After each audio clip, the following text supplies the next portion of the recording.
আজকের এই টিউটোরিয়াল ভিডিওতে আমরা দেখব কিভাবে আপনি আপনার প্রতিষ্ঠানের সফটওয়্যারে সাবজেক্ট এবং ক্লাস সাবজেক্ট এন্ট্রি করবেন।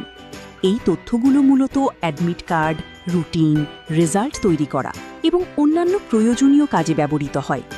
প্রথমে একাডেমিক ম্যানেজমেন্ট মডিউলে গিয়ে আপনার প্রতিষ্ঠানের সকল সাবজেক্ট একসাথে অ্যাড করে নিন। সাবজেক্ট অ্যাড করার জন্য প্রথমে সাবজেক্ট অপশনে গিয়ে ক্রিয়েট সাবজেক্টে ক্লিক করুন। এরপর সাবজেক্ট নেম লিখুন। অর্ডারের জায়গায় সাবজেক্টের সিরিয়াল নাম্বার একে একে দিন। তারপর সাবজেক্ট কোড এবং অন্যান্য প্রয়োজনীয় তথ্য পূরণ করুন। এখানে একটি বিষয় মনে রাখবেন, যেসব ঘরে স্টার চিহ্ন রয়েছে সেগুলো পূরণ করা বাধ্যতামূলক।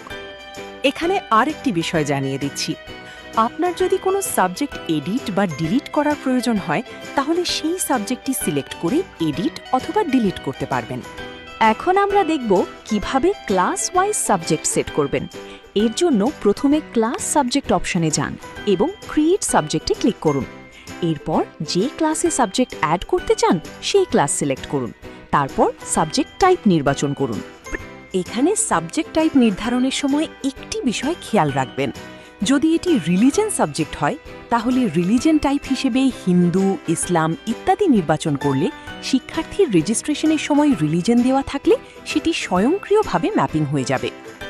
একইভাবে যদি কোনো শিক্ষার্থীর সিলেক্টিভ সাবজেক্ট থাকে তাহলে সাবজেক্ট টাইপ হিসেবে চুজ বা অপশনাল জেনারেল নির্বাচন করতে পারেন।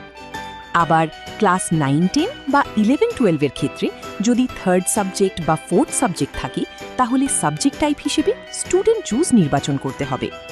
মনে রাখবেন, স্টুডেন্ট টাইপের সাবজেক্ট হলে পরবর্তীতে স্টুডেন্ট অনুযায়ী স্টুডেন্ট ম্যাপিং করতে হয়।